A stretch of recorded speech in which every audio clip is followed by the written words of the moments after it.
حدیث مبارکہ ہے وَإِذِ ابْتَلَىٰ إِبْرَاهِيمَ رَبُّهُ بِكَلِمَاتٍ، جب ابراہیم علیہ السلام کو ان کے رب نے کچھ آزمائشوں میں ڈالا، کچھ کلمات کے ساتھ آزمایا، فَأَتَمَّهُنَّ، اور ابراہیم علیہ السلام ان آزمائشوں پر پورا اترے، وہ آزمائشوں پہ پورا اتر کر انہوں نے دکھایا، اللہ نے فرمایا انی جاعلک للناس اماما،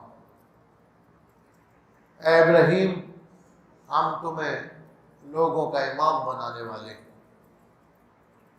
آزمائشوں سے گزارا گیا۔ جناب ابراہیم علیہ السلام کی جو آزمائشیں ہیں یہ انہیں کو اللہ کی توفیق دی، ان آزمائشوں پہ پورا اترے، مشکل ترین آزمائشوں میں ڈالا گیا، ہر مشکل کشا کو مشکلات سے گزارا جاتا ہے۔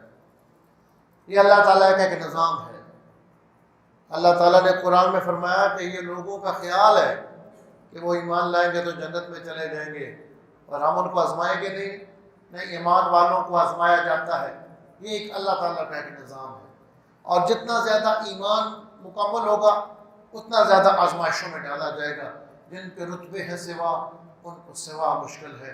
جیسے جیسے ایمان کا درجہ بڑھتا چلا جاتا ہے ایسے ایسے بندے کا آزمائشیں بڑھتی چلی جاتی ہیں، اور اللہ کے جو بندے ہیں اس میں صبر کرتے ہیں، اور کچھ ایسے ہوتے ہیں جو صبر کے بجائے بھی شکر کرتے ہیں کہ ہم اس قابل اللہ نے ہمیں سمجھا ہے کہ اس مالک نے ہمیں آزمائش میں ڈالا۔